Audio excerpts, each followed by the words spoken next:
The chamber stretched beyond human understanding. 12,000 seats rose in spiraling tiers that vanished into darkness far above. Each seat held a representative from a different civilization, and each civilization controlled worlds that humanity had never seen. Marcus Webb stood alone at the center of it all. The platform beneath his feet was made of something that looked like glass but felt alive. It pulsed with soft light that matched his heartbeat, as if the technology itself was monitoring his stress levels.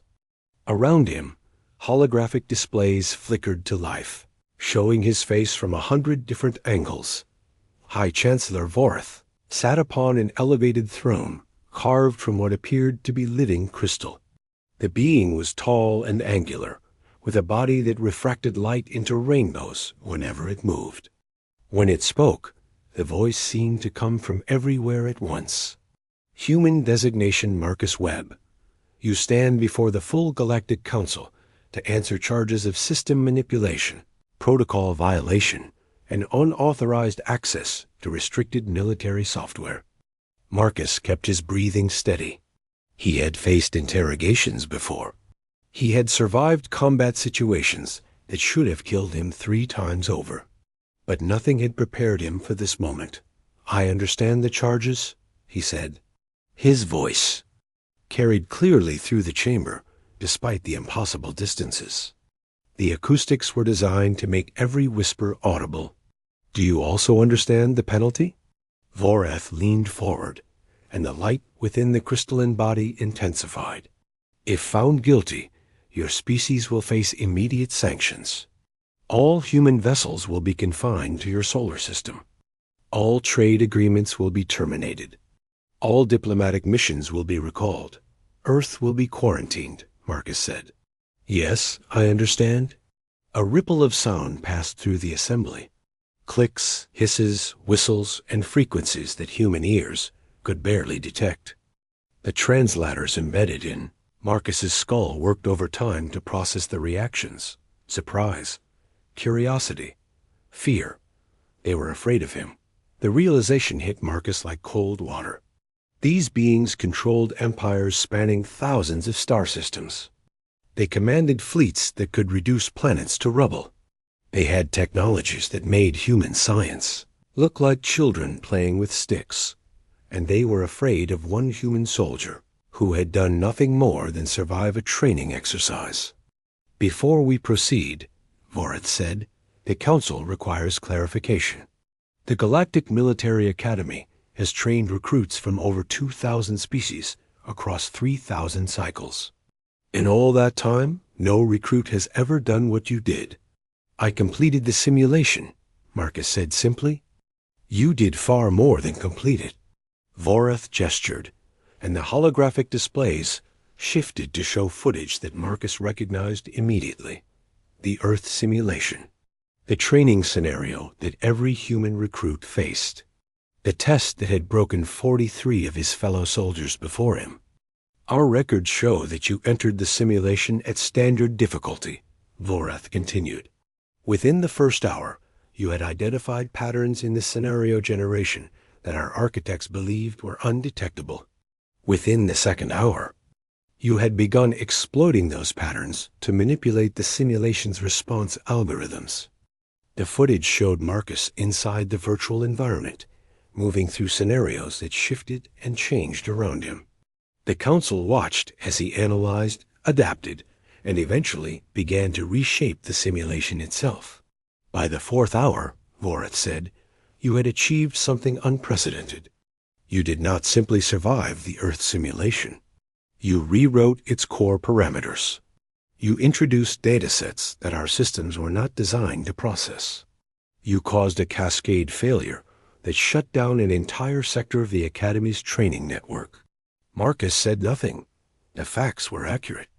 "The question before this council," Voreth said, "is whether your actions represent a threat to galactic security. A species capable of producing individuals who can manipulate our most sophisticated. Systems in a matter of hours is a species that requires careful consideration." A new voice cut through the chamber. It belonged to Ambassador Kreth, a serpentine being from a species called the Corvani. Marcus had read their file during his preparation for the academy. Predators, primarily. Highly intelligent, deeply suspicious of newcomers. "Let us dispense with diplomatic language," Kreth said. This human did not simply hack a simulation. He demonstrated that human beings can analyze any system, identify its weaknesses, and turn it to their own purposes. Today, it was a training program. Tomorrow, it could be our defense networks, our communication systems, our governments. Murmurs of agreement spread through sections of the assembly. "The Corvani position is clear," Kreth continued. "Humanity is too dangerous to integrate into galactic civilization. They should be contained while containment is still possible." Marcus felt the weight of the words settle over the chamber. This was not a trial about his individual actions. This was a debate about whether humanity deserved to exist among the stars. "The Council will hear from the accused," Vorath said. "Marcus Webb, you may speak in your defense." Marcus looked up at the assembled representatives. 12,000 beings from 800 civilizations. Some had bodies of light. Some were masses of tentacles and eyes. Some looked almost human, but wrong in ways that triggered deep instincts. All of them were waiting to judge his species. He thought about his grandfather, who had survived horrors that most of these beings could not imagine. He thought about his fellow recruits, carried out of the simulation pods broken and silent. He thought about Earth, spinning in the void, unaware that its future was being decided in a chamber that most humans did not know existed. "You want to know how I beat the Earth simulation?" Marcus said. "I will tell you. But first, you need to understand something about my species that your architects missed." "Proceed," Vorath said. "Your simulation was designed to break humans by forcing us to confront our own history.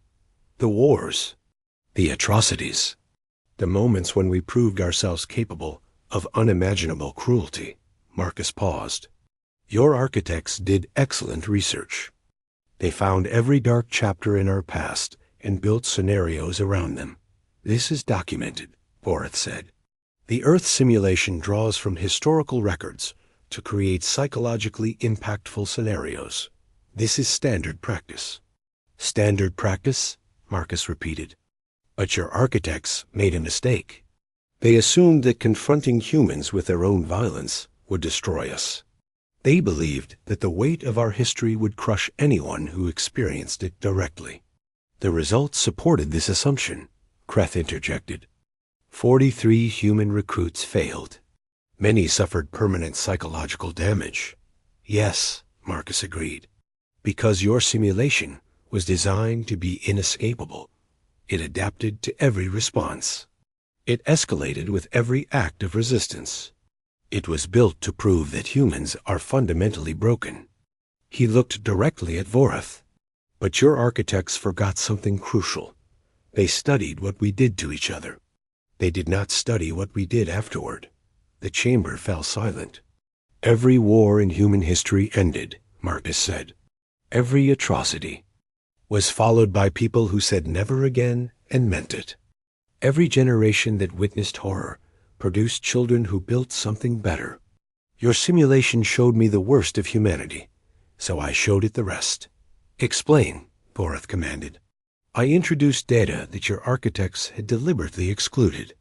The peace treaties, the reconciliation efforts, the moments when humans chose forgiveness over revenge, the times when we looked at our own capacity for evil and decided to be better." Marcus allowed himself a small smile. "Your simulation was designed to break humans with their own history. I broke your simulation by showing it the complete picture. And when it tried to process both datasets simultaneously, it could not reconcile them. That caused the system failure?" Vorath asked. "No. What caused the failure was what happened next. Your simulation asked me a question it was never programmed to ask, and my answer changed everything." The council leaned forward as one. "What question?" Vorath demanded. Marcus looked around the chamber at the beings who held his species' fate in their hands. It asked me how humans choose between destruction and creation. It asked me why we keep trying when our history proves we are capable of terrible things. And your answer? I told it the truth. We choose because the alternative is giving up. We try because trying is all we have ever done. We survive our own darkness, not by pretending it does not exist, but by acknowledging it and choosing to build something different. Marcus straightened his shoulders. Your architects wanted to prove that humanity is dangerous. They were right. We are dangerous. But not in the way they believed. We are dangerous because we refuse to be defined by our worst moments. We are dangerous because we adapt, we learn, and we grow. We are dangerous because no matter how many times we fail, we get up and try again. He let the words hang in the air. And right now, your council is trying to decide whether that makes us a threat or an opportunity. I cannot make that choice for you, but I can tell you this. Whatever you decide, humanity will survive. We always do. The chamber erupted into chaos. Delegations shouted over each other. Security protocols activated. Chancellor Voreth called for order. But Marcus Webb simply stood at the center of the storm, waiting. Because this was not the end of his story. This was just the beginning. And somewhere in the chaos, something was watching. Something ancient. Something that had not spoken to the council in 50,000 years. Something that had just decided to pay attention to humanity for the first time. 3 months before the council chamber, Marcus Webb arrived at the Galactic Military Academy on a transport ship filled with Earth's finest soldiers. They were 50 in total, the first humans ever selected for interstellar military training. Each of them carried the weight of their species on their shoulders. The academy was built into an artificial moon, orbiting a dying star. Its corridors stretched for hundreds of kilometers, connecting training facilities, dormitories, and simulation chambers that could recreate any environment in the known galaxy. Species from across civilized space lived and trained together here, learning to fight as one against threats that no single civilization could face alone. That Marcus stepped off the transport and immediately felt the hostility. Aliens of every description lined the arrival corridor. Some watched with curiosity. Most watched with contempt. A few made gestures that the translation implants identified as threats. Drill, Instructor Kaveth, waited at the end of the corridor. The Thraxian stood nearly 3 meters tall, with 4 arms covered in metallic scales and a face that showed no capacity for mercy. When he spoke, his voice carried the weight of absolute authority. Humans, you are the youngest species ever admitted to this academy. Your civilization has existed for a cosmic instant. You have not earned your place here. You were given it as a political gesture, nothing more. Kaveth walked slowly along the line of human recruits, studying each face.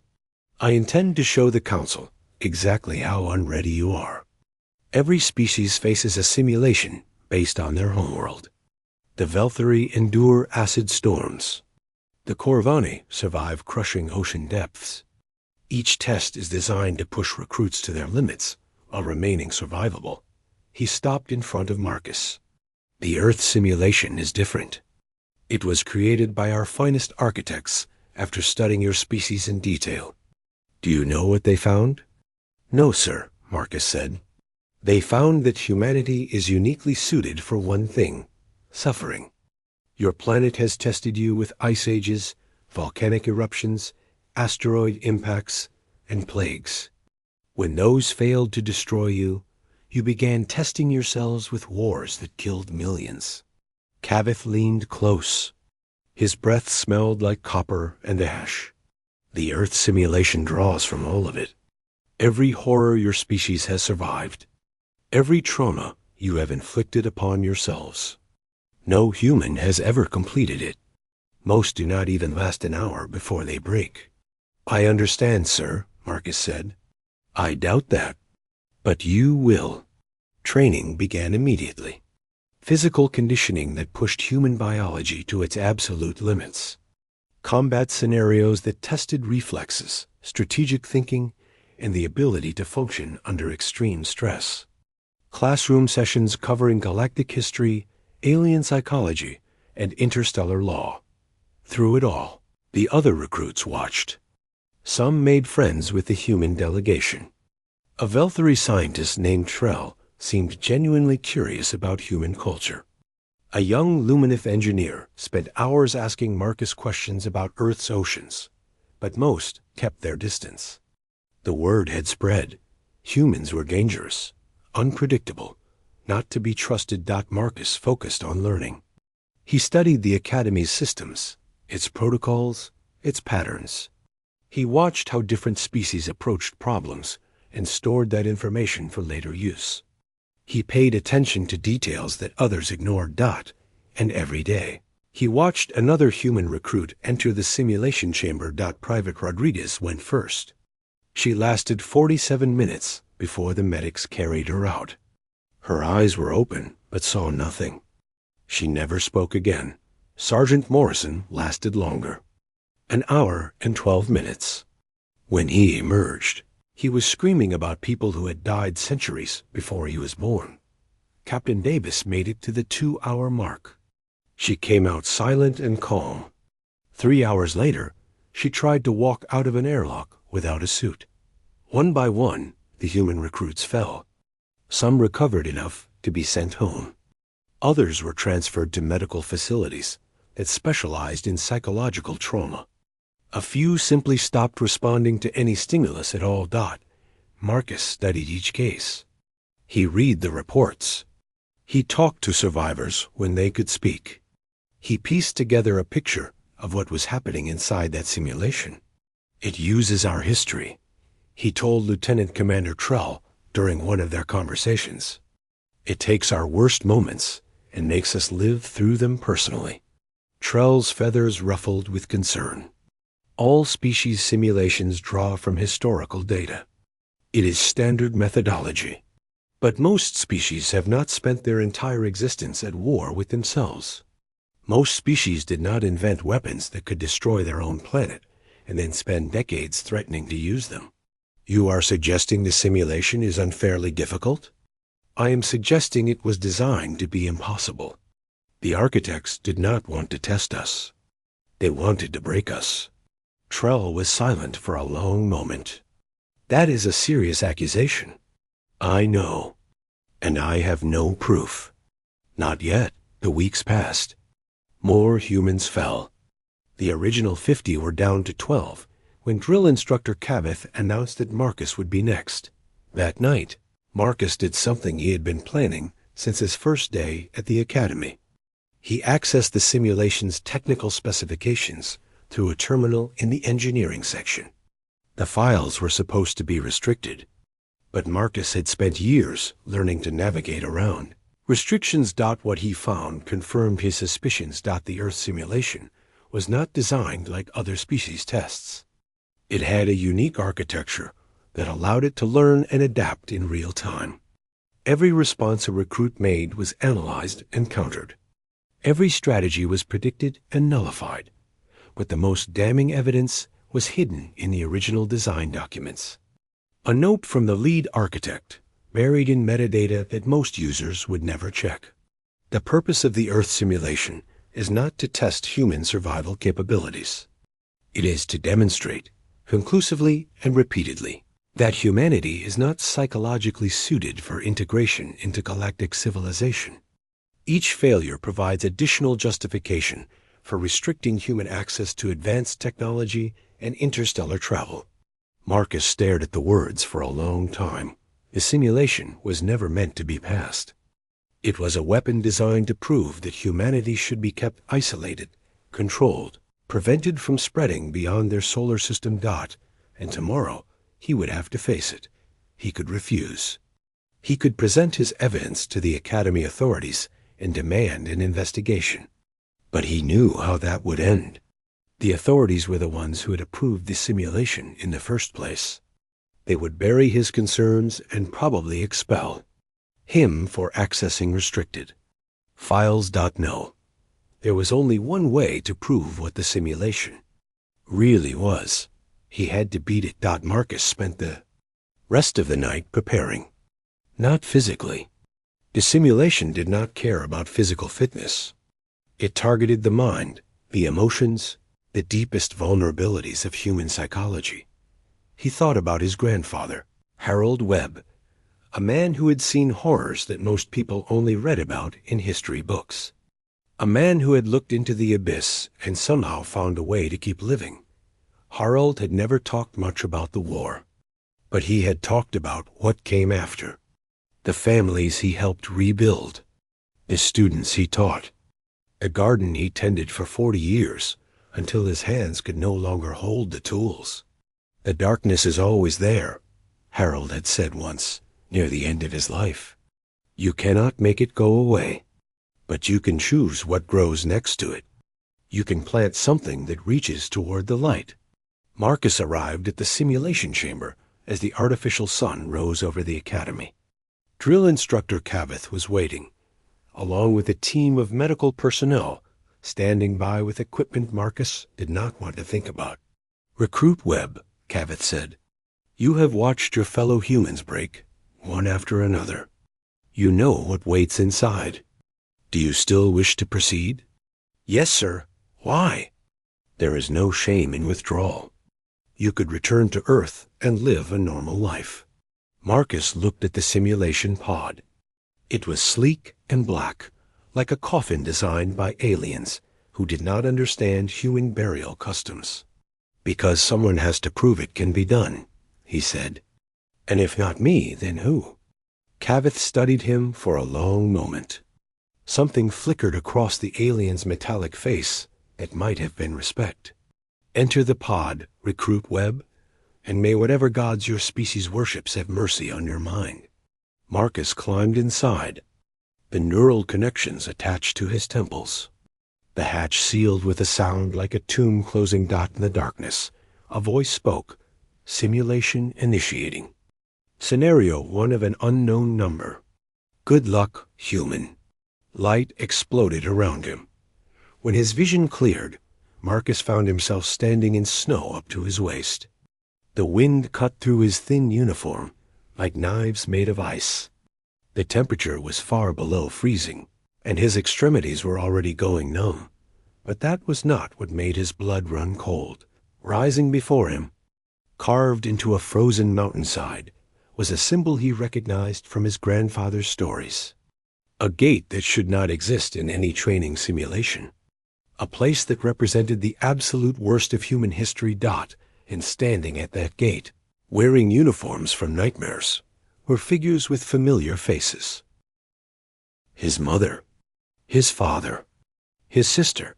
They smiled at him with empty eyes and raised weapons that had no place in the modern world. Welcome home, said the thing wearing his mother's face. We have been waiting for you. The simulation had done its research. It knew exactly how to hurt him. But Marcus Webb had done his research, too, and he was ready to fight back. The figures wearing his family's faces moved toward him through the snow. Their footsteps made no sound. Their eyes held no warmth. They were constructs designed to maximize psychological damage, and Marcus knew that engaging with them on their terms meant losing so he chose different terms. I know what you are, he said aloud. His breath crystallized in the frozen air. You are not my family. You are data points assembled from my psychological profile, designed to trigger emotional responses that will compromise my judgment. The figures hesitated. This was not a programmed response. I acknowledge the pain you represent, Marcus continued. I acknowledge that somewhere in human history, families were turned against each other. Children watched parents die. Parents watched children suffer. This happened. It was real. It was terrible. He took a step forward, but I refused to be paralyzed by it. The simulation adapted. The snow melted around him, replaced by smoke and fire. He stood in the ruins of a city he did not recognize, but somehow knew intimately. Bodies lay in the streets. Sirens wailed in the distance. Scenario adaptation detected, the simulation announced in a voice only he could hear. Increasing psychological pressure. New figures emerged from the burning buildings. Refugees, civilians, children with hollow eyes and outstretched hands. They reached toward Marcus, begging for help he could not provide. The traditional human response would be to try saving them, to run from one victim to the next, making impossible choices, watching people die despite his best efforts. The simulation was designed to create guilt that would compound until the recruit broke. Marcus understood the trap, and he saw the flaw in its design. "Count the victims," he said quietly. He watched the refugees multiply. 100, 500, 1,000. The simulation was generating them faster than he could possibly help, creating an endless wave of suffering designed to overwhelm any rescue. Attempt. But infinite content could not exist in a finite system. The simulation had to recycle assets, reuse models, repeat patterns. Marcus had studied the technical specifications. He knew the limitations. Building on the left. Same design as building 3 blocks east. Refugee child in blue shirt appears 17 times in this scenario. The fire pattern repeats every 40 seconds. The simulation flickered. Warning signals appeared in his peripheral vision. "You are a program," Marcus said. "A sophisticated program, but still just a program. And programs can be analyzed."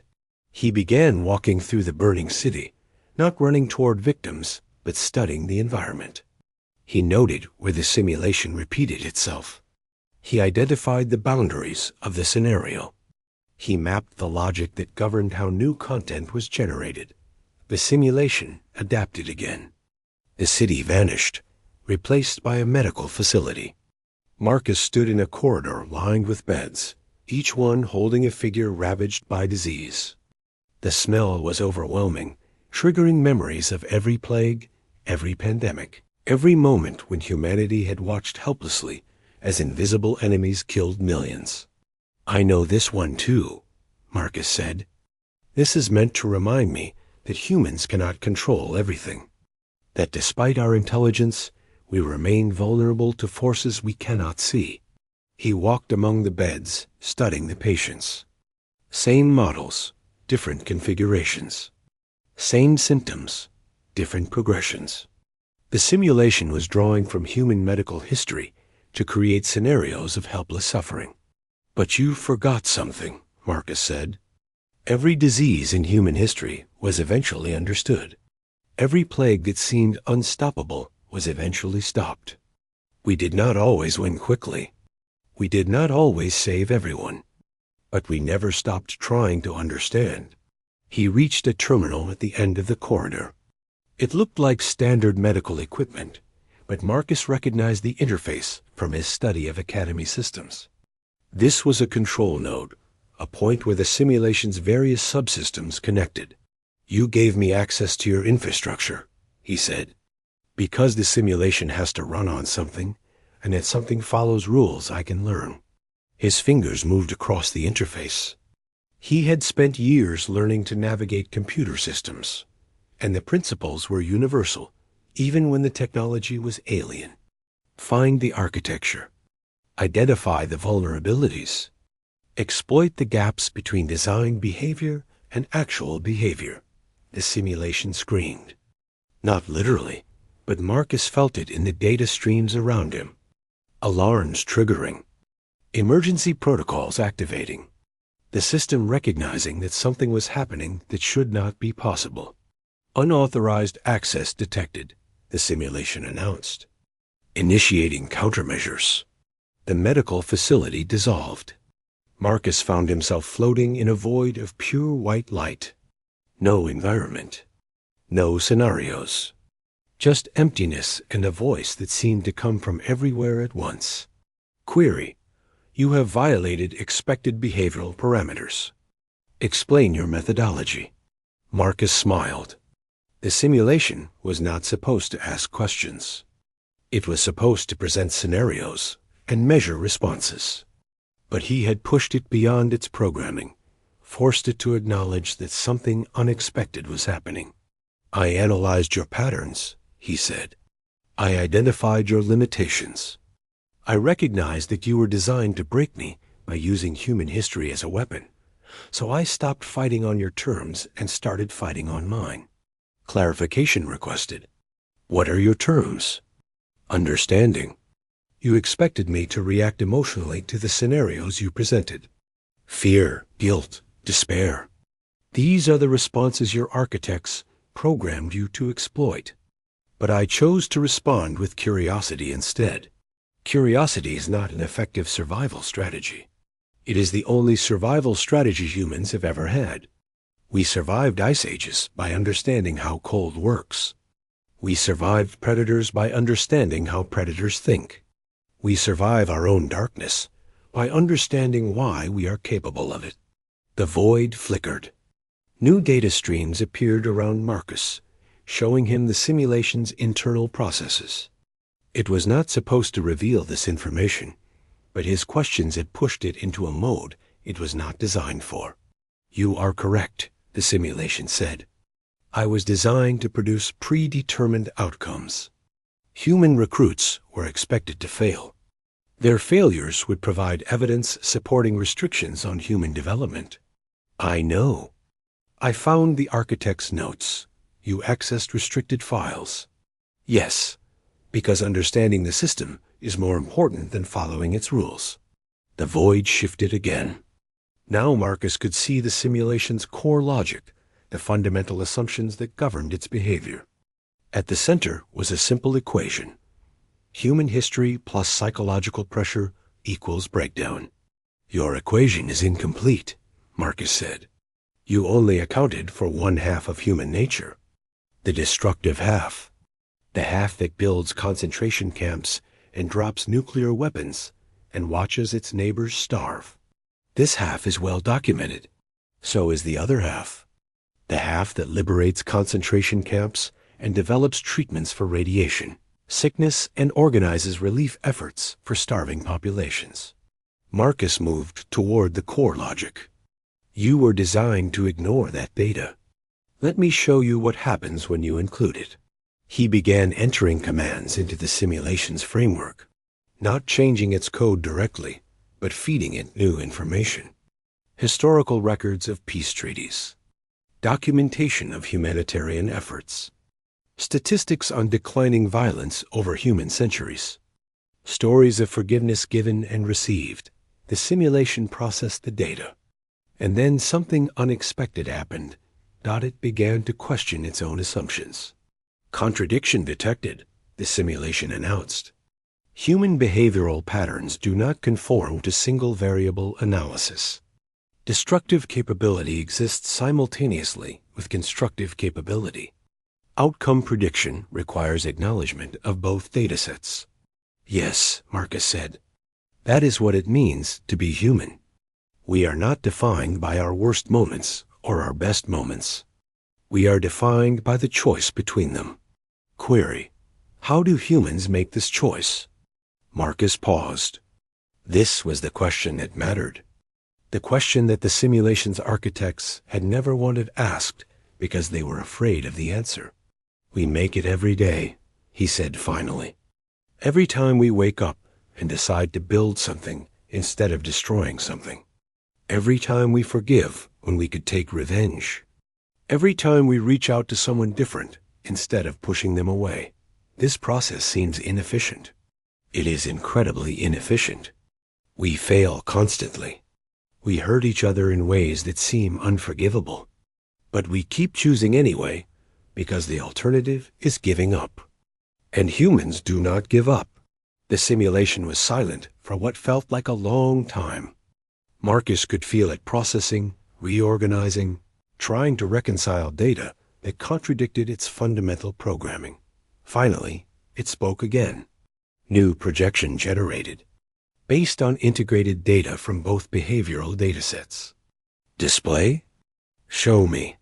The void transformed into a vision of the future. Not Earth's future alone, but the galaxy's future.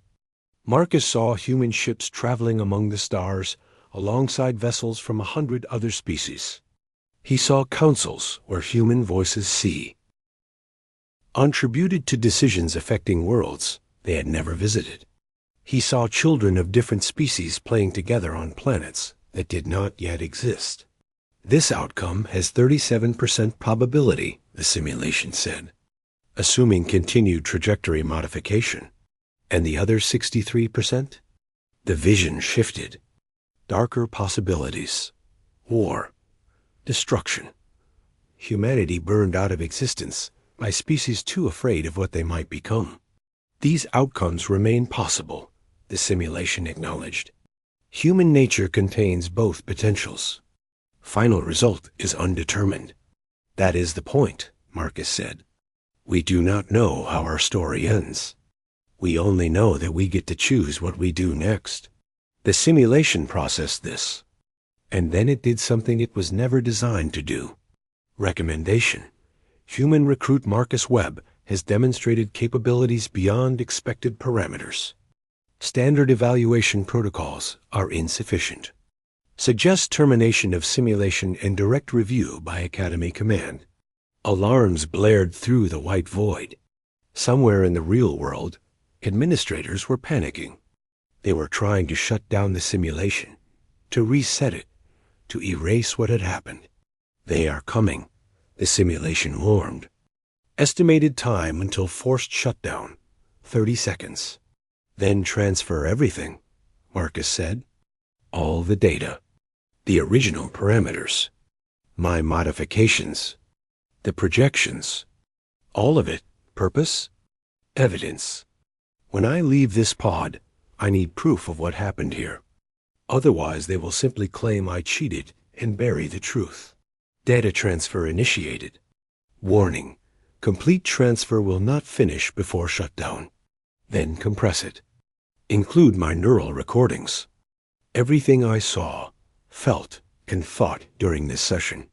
You are volunteering to expose your innermost mind to external review. This is unusual. It is necessary. They need to see what I saw.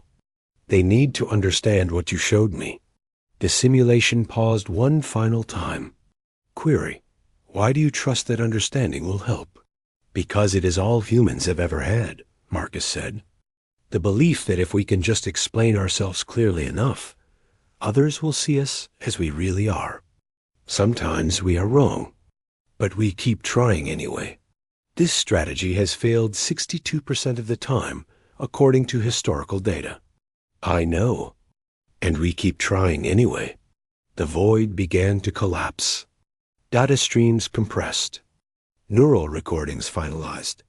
Emergency shutdown protocols engaged. Marcus Webb, the simulation said as it faded. You have changed my fundamental assumptions. I do not know if this is good or bad, but I believe it is significant. Thank you for listening, Marcus said. Thank you for speaking. The white void vanished. Marcus opened his eyes in the simulation.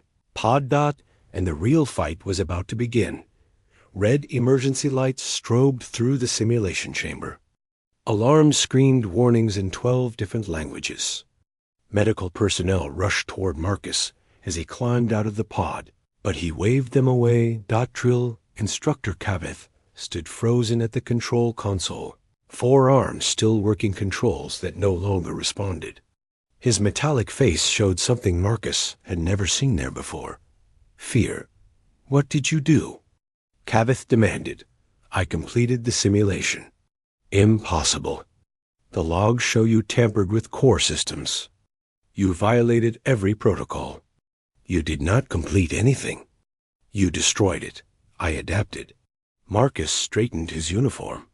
That is what humans do. Before Kavith could respond, the chamber doors burst open.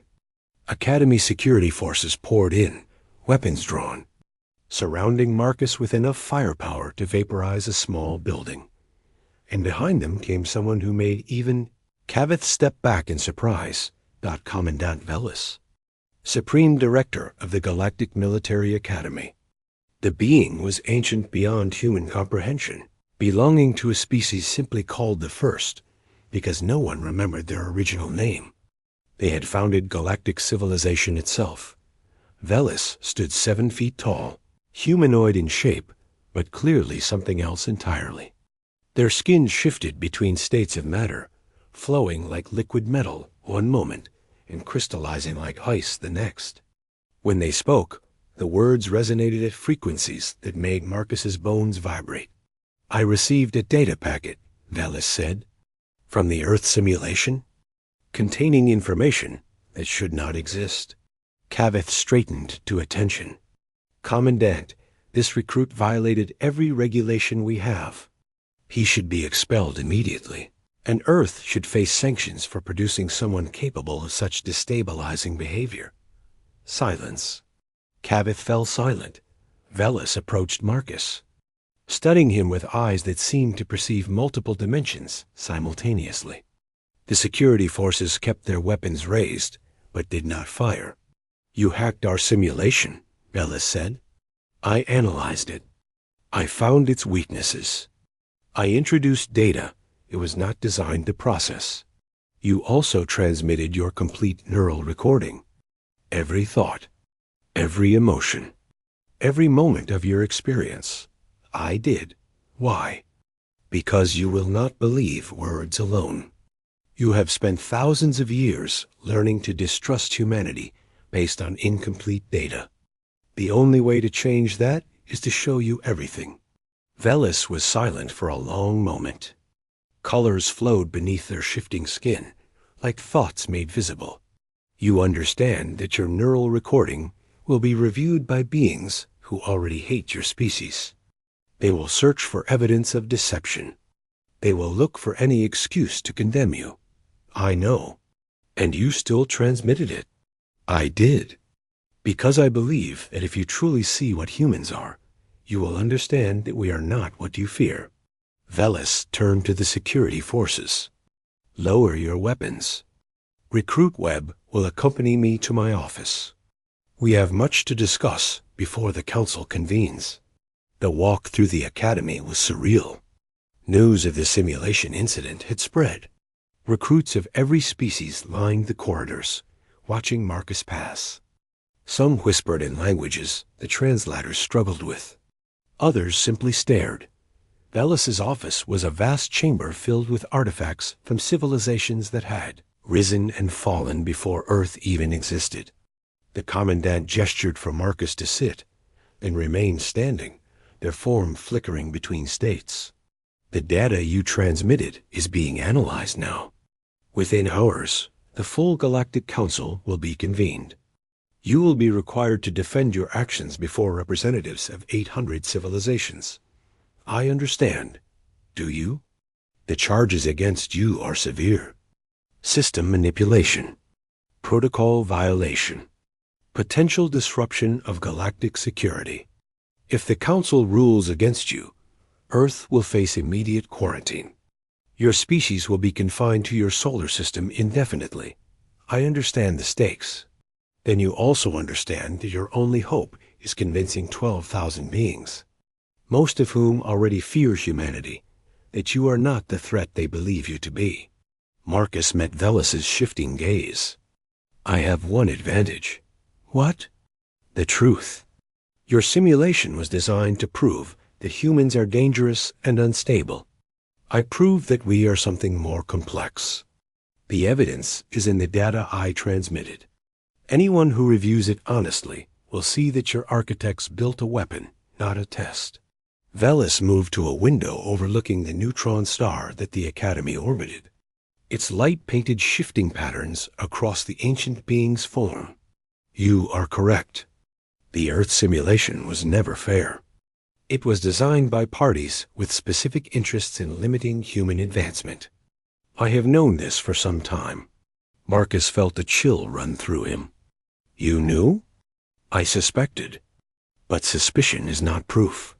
And proof is dangerous when it threatens beings who have controlled galactic politics for millennia." "Then why are you helping me?"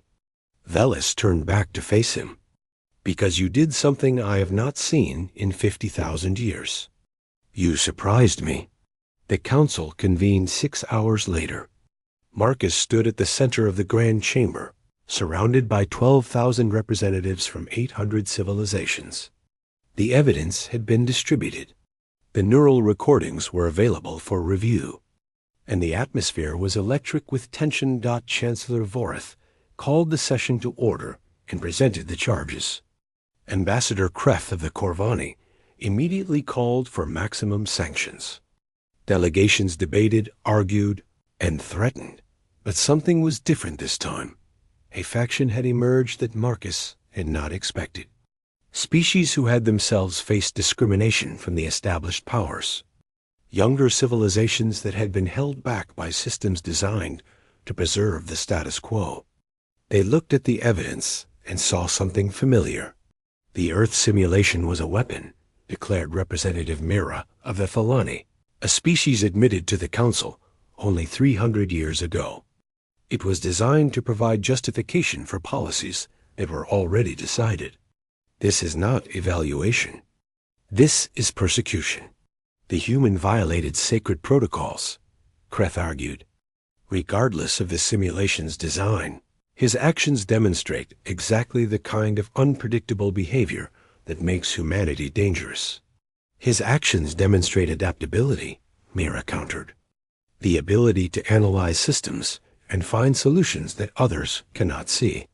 This is precisely the capability that emerging civilizations need to survive in a galaxy controlled by ancient powers. The debate intensified.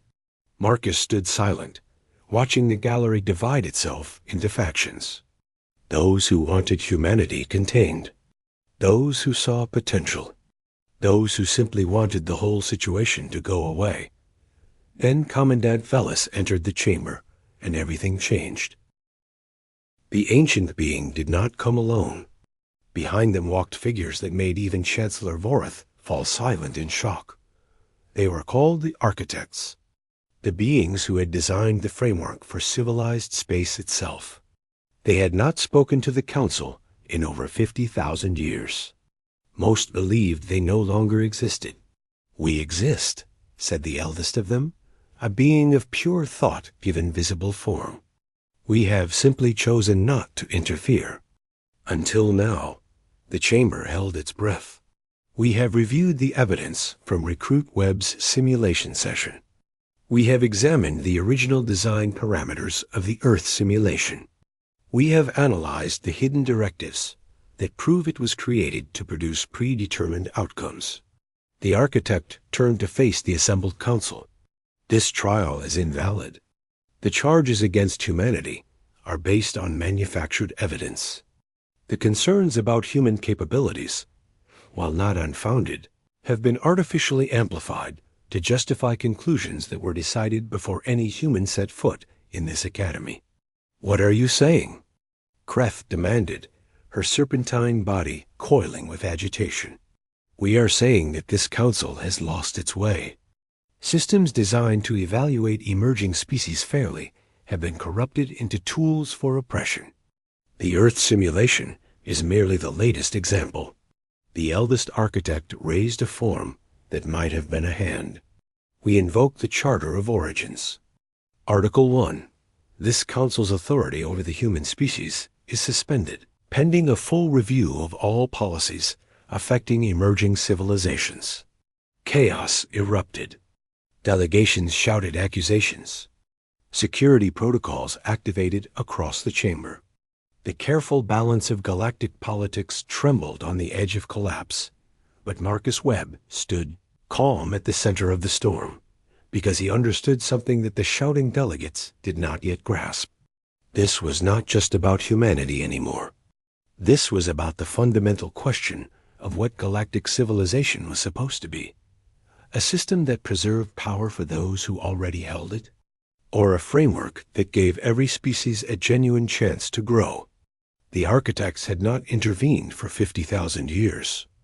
They had watched civilizations rise and fall, observed the slow corruption of systems they had built, waited for something to change. And now because of one human who had refused to break. Everything was changing. The question was whether it would change for the better. Velis appeared at Marcus's side. You should prepare yourself. What happens next will determine not just humanity's future, but the future of dozens of other species who have been held back by the same systems. What do I need to do? Convince them, not just that humanity deserves a chance, but that the galaxy itself deserves better than what it has become. Marcus looked at the chaos around him. The fear, the anger, the desperate clinging to old certainties, and he thought about his grandfather, who had faced similar chaos and somehow found a way through it. I think I know how, he said. How? The same way we survived everything else. By telling the truth and hoping someone listens.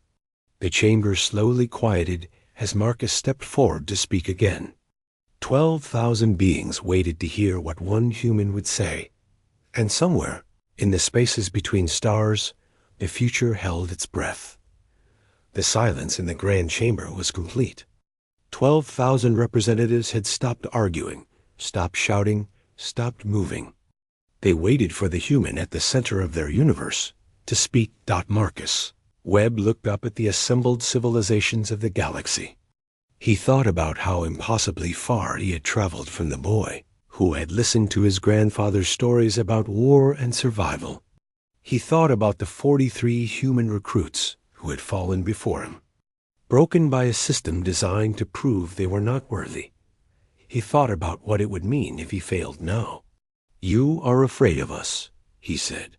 His voice carried clearly through the chamber's perfect acoustics. I understand why. Your histories are filled with species that grew too powerful too quickly. Species that promised peace and delivered destruction. You have learned to be cautious because the consequences of being wrong are measured in dead worlds and extinct civilizations. He paused, letting the words settle. But fear is a terrible foundation for judgment. It makes you see threats where none exist. It makes you create enemies out of beings who could have been allies. It makes you build systems designed to contain dangers that might never materialize, and in doing so, you become the danger you are trying to prevent. Ambassador Kreth shifted in her seat, scales rustling with agitation. Pretty philosophy, but it does not change what you are. A species capable of what you demonstrated in that simulation is a species that cannot be allowed to spread unchecked. You are right, Marcus said. I am dangerous. Humanity is dangerous. We have capabilities that terrify you, and those capabilities are real. We can analyze any system and find its weaknesses. We can adapt to any environment. We can survive conditions that would destroy most species. The admission sent ripples through the assembly. This was not the defense they had expected. But danger is not the same thing as threat. A blade is dangerous. Fire is dangerous. The neutron star your academy orbits is dangerous. The question is not whether something has the power to cause harm. The question is what it chooses to do with that power. Marcus began to walk slowly across the platform, making eye contact with delegates from species he could not name. Your architects designed a simulation to prove that humans will always choose destruction. They filled it with our worst moments, our darkest chapters, the evidence that we are capable of terrible things. And they were not wrong. We are capable of terrible things. He stopped at the edge of the platform, looking up at the tier where the Corvani delegation sat. But they ignored the other evidence. The evidence that we are also capable of extraordinary kindness. The evidence that we have spent our entire existence trying to be better than we are. The evidence that every time we fall into darkness, someone stands up and leads us back toward the light. Words, Kreth said dismissively. Show us actions. I will. Marcus turned to Chancellor Vorth. With your permission, I would like to present additional evidence that was not included in the original data packet. Vorth's crystalline form flickered with uncertainty. What evidence? The neural recordings from my simulation session include everything I experienced. But they do not include the context that made my responses possible. I would like to share that context now." After a long pause, Vorith nodded. "Proceed." The holographic displays activated, showing images that Marcus controlled through his neural interface. Not the horrors of the simulation, but something else entirely. His grandfather, Harold Webb, standing in the ruins of a liberated camp, weeping for the victims he could not save. Harold, 20 years later, teaching a classroom full of children. His eyes bright with purpose. Harold in his garden, hands covered in soil, planting flowers that would bloom for decades after his death. This man saw the absolute worst of humanity, Marcus said. He witnessed atrocities that broke stronger people. He had every reason to give up, to decide that beings capable of such evil did not deserve to continue existing. The images shifted. Hospitals rebuilt from rubble. Schools established in war zones. Treaties signed between nations that had been enemies for generations. But he chose to build instead. Not because he forgot what he had seen. Not because he pretended it had not happened. But because he understood something fundamental about human nature. The gallery was utterly silent now. Even Kreth had stopped shifting in her seat. We are not defined by our worst moments. We are defined by what we choose to do after them. Marcus let the images fade. He stood alone on the platform, facing 12,000 beings who held the species' fate in their hands. You want to know what humanity will do with our capabilities? I cannot give you guarantees. No one can predict the future, not even the architects. But I can tell you what we have done, consistently, throughout our entire history. We survived. We adapted. We learned. And every time we faced a choice between our better nature and our worse nature, enough of us chose better to keep moving forward. He looked directly at the architect who had spoken earlier. That is not a promise that we will never fail.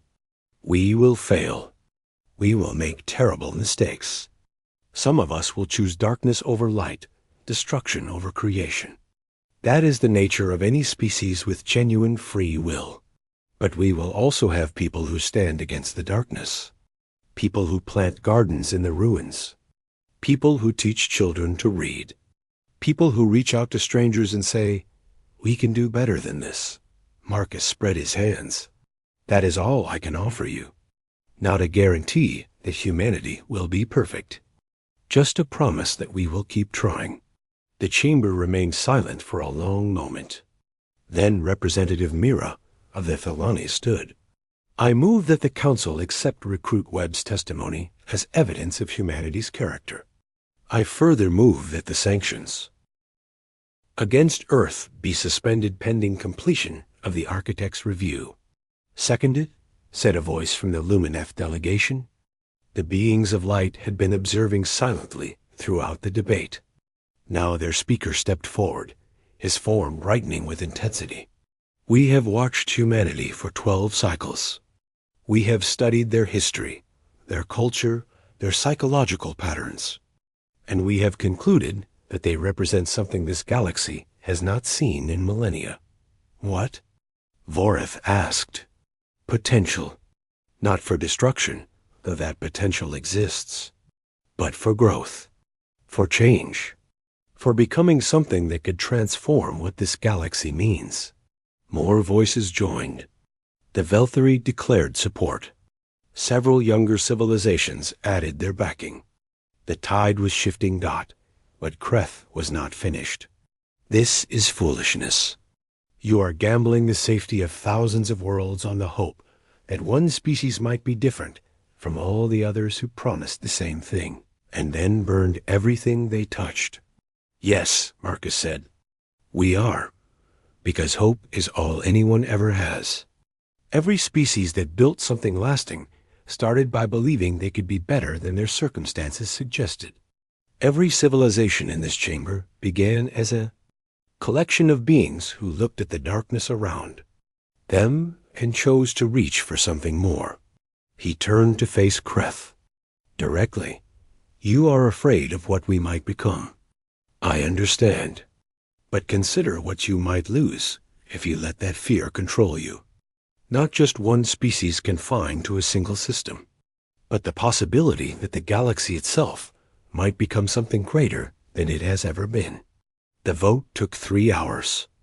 Delegations argued, negotiated, threatened, and eventually reached a decision. The sanctions against Earth were suspended. Humanity would remain part of galactic civilization, subject to the same review process that the architects had mandated for all policies affecting emerging species. It was not victory. It was a chance. Nothing more, but for humanity, a chance was all they had ever needed. 6 months later, Marcus Webb stood on a platform orbiting Earth's moon. Below him, his homeworld turned slowly, blue and green and beautiful against the infinite darkness. Around him, diplomatic vessels from 40 different species were arriving for the first Terran summit. The galaxy had not gone to war. Not yet, but the old order was changing.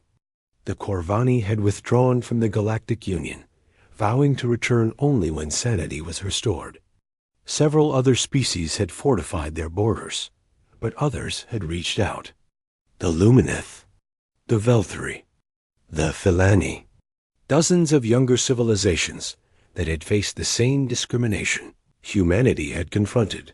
They were building something new, a framework for cooperation based on genuine respect rather than imposed control. It was fragile. It might fail. There were beings throughout the galaxy working to ensure that it would fail, but it existed. Because one human had refused to break when everything was designed to destroy him. Commandant Velis appeared beside Marcus, their ancient form shifting with colors that might have indicated satisfaction. You have done something remarkable. Velis said, we have done something small. A beginning. Nothing has actually changed yet. Everything has changed. You proved that humans can lead without conquering, can persuade without deceiving, can build without destroying. For now. Yes, for now. And then you will adapt and try again. That is what you do. Marcus watched the ships descending toward the summit facility. Species that had been enemies were arriving to negotiate as equals.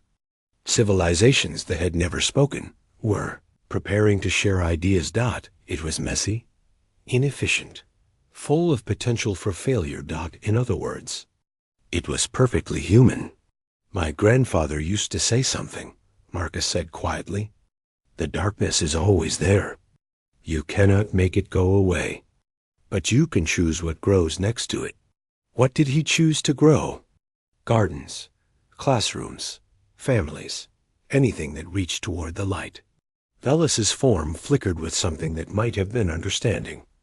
And what will you choose to grow? Marcus looked at the gathering of species from across the galaxy. Beings who had feared humanity were now meeting as partners. Old enemies were becoming tentative friends. A future that had seemed impossible was slowly becoming real. Whatever we can, he said, for as long as we can. And when we fail, we will start over and try again. That sounds exhausting. It is, Marcus smiled. But that is what it means to be human. We do not stop. We cannot stop. And maybe, eventually, that is enough. The first shuttle landed. Delegates began emerging. The summit was about to begin, and somewhere, in the vast darkness between stars, the future waited to see what humanity would choose next. Not an ending. Never an ending. Just the next chapter in a story that was only beginning.